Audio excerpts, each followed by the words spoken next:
Assalamualaikum warahmatullahi wabarakatuh. Selamat pagi anak-anakku sekalian kelas 7.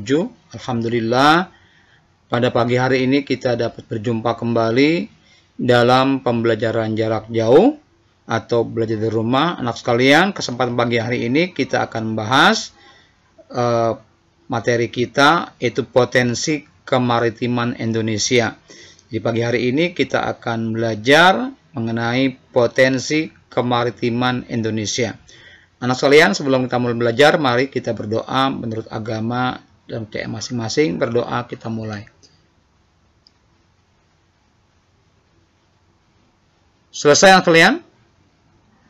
Mari kita mulai pelajari bahasan kita, yaitu potensi kemaritiman Indonesia. Apa itu potensi kemaritiman Indonesia? Mari kita lihat anak sekalian ya, perhatikan.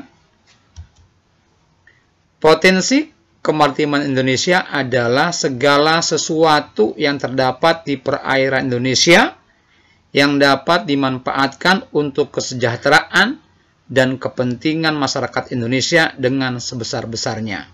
Anak sekalian, ada 3 potensi kemaritiman Indonesia. Yang pertama yaitu perikanan, yang kedua hutan mangrove, yang ketiga terumbu karang. Nah, sekalian, kita lanjut, kita bicarakan satu-satu.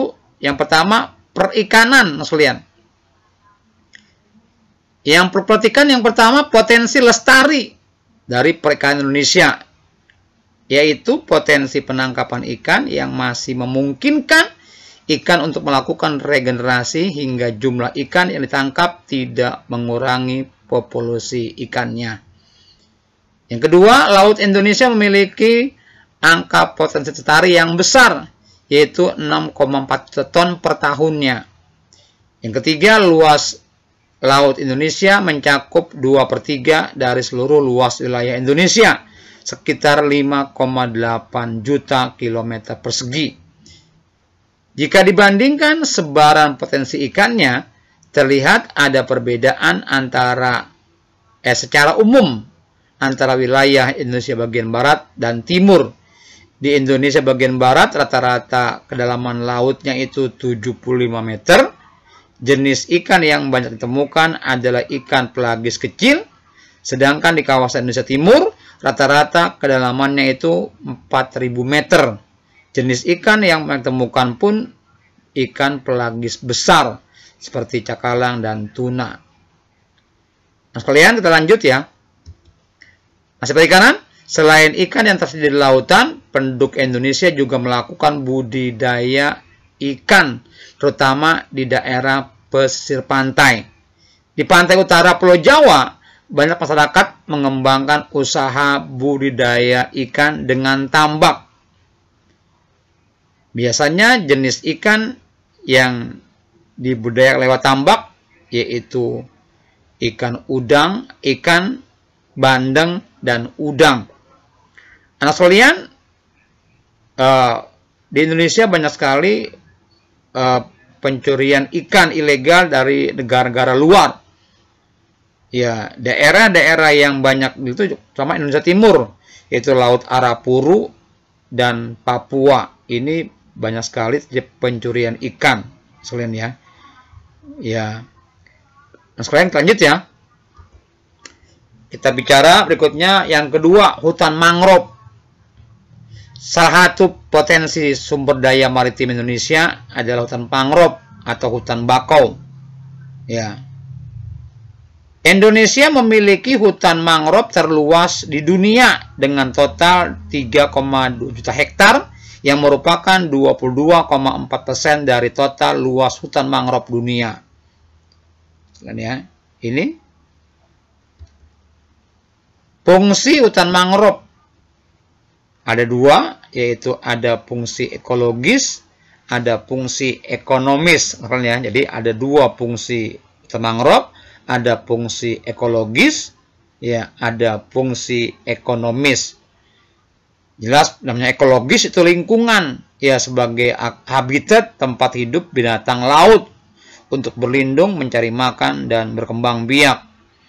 Ya, juga hutan mangrove bisa mengurangi erosi, ya. Mangrove dapat menjaga kualitas air dan lain-lainnya.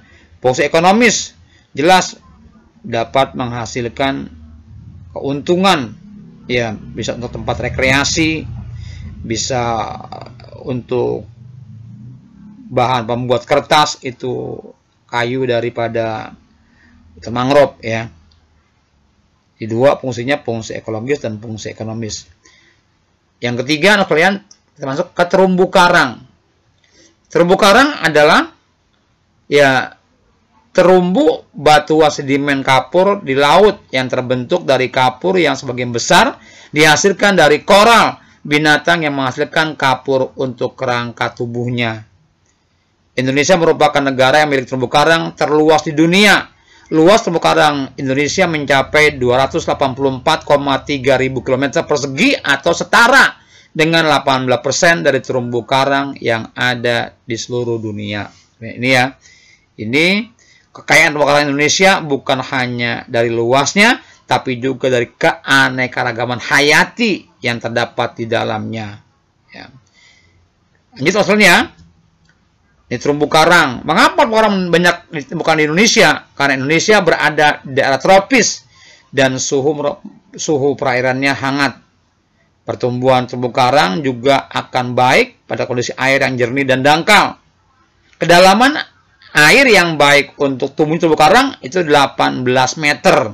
Terumbu karang mensyaratkan salinitas, kandungan air garam laut yang tinggi. Ya. Kita lanjut, ya. Ini fungsi dan manfaat terumbu karang. Yang pertama, pelindung ekosistem pantai sebagai penghasil oksigen, rumah bagi banyak jenis makhluk hidup, sumber obat-obatan, dan objek wisata. Ini fungsi daripada manfaat daripada terumbu karang. Ada 5 sekalian, ya. Lanjut, ya. Untuk penelitian, ya, barangkali dengan adanya penelitian ini akan lebih banyak diketahui berbagai hal yang berkenaan dengan terumbu karang ini, kalian. Ya. Yang berikutnya, penyebab kerusakan terumbu karang. Kerusakan akibat manusia, penambangan dan pengambilan karang, penangkapan ikan dengan alat bahan peledak, dan lain sebagainya. Banyak. Yang kedua, kerusakan akibat alam. Ya, itu antara ini, ada binatang laut berduri, merupakan hewan pemangsa terumbu karang yang ganas, ada El Nino, ya, dan seterusnya. Ya. Yang ketiga, cara mengatasi kerusakan terumbu karang. Ya, terapkan prinsip 3R, reduce, reduce, dan recycle. Buang sampah pada tempatnya. Yang ketiga, apabila berlibur, ya ajaklah ke wilayah terumbu karang, lalu gunakan cara membicarakan tentang ramah lingkungan. Yang keempat, bergabung dengan gerak-gerakan sukarelawan, ya, untuk memelihara keadaan daripada terumbu karang.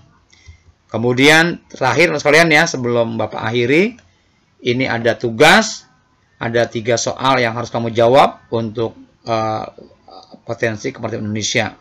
Apa yang maksud dengan potensi kemaritiman Indonesia? Meliputi apa saja Indonesia? Yang tiga, dari 3 hal tersebut, mana yang paling berpotensi menguntungkan untuk Indonesia maka akan datang. Ya, ini misalnya. Sampai jumpa lagi di PJJ berikutnya. Sampai sini saja bercerita tentang potensi kemaritiman Indonesia. Sampai jumpa lagi di PJJ yang akan datang. Kita mau ucapkan Assalamualaikum warahmatullahi wabarakatuh.